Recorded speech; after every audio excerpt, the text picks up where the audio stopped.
ఈ ఏడాది అధిక వర్షాలతో పంటలు నష్టపోయి రైతులు ఇబ్బందులు పడుతున్నారు. ఈరోజు పిట్లం మండలం నుంచి ఒక వార్త వచ్చింది. అదేంటంటే ఈనాడు దినపత్రికలో ఆ పిట్లం స్థానిక విలేకరి రమేష్ ఒక చిత్రకథనాన్ని రాశారు. అదేంటో ఒకసారి మీకోసం చదివి వినిపిస్తాను, చూడండి. వరుణ భయం, కూలీల కొరత, గోధుమగ్రామ్ శివారులో చేనులో కింద రాలేలా పత్తి పంట.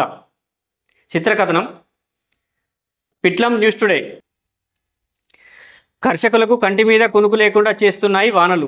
మొన్నటి వరకు కోతకొచ్చిన సోయ పంటను నూరుపిల్లి చేసుకుందామనే సమయంలో ఓవైపు వరుణుడి భయం, మరోపక్క కూలీల కొరతతో అన్నదాతలు అవస్థలు పడ్డారు.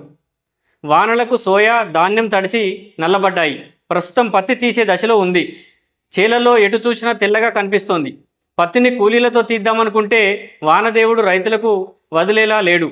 చేలలో పత్తి వర్షాలకు నల్లబడుతోంది, నేలపై రాలుతోంది.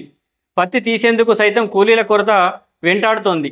మద్నూర్, జుక్కల్, బిచ్కుంద ప్రాంతాల నుంచి కూలీలు ఉదయాన్నే ఆటోల్లో తీసుకువస్తుండడంతో వారికి డిమాండ్ పెరిగింది. కిలో పత్తి తీస్తే 10 రూపాయలు, ఆటో కిరాయి 1200 ఇస్తేనే వస్తున్నారు. ఒక్కరోజు 1500 ఇచ్చినా ఒక్కరు పలకడం లేదని అన్నదాతలు ఆవేదన వ్యక్తం చేస్తున్నారు. ఈ వార్త పిట్లం నుంచి వచ్చింది.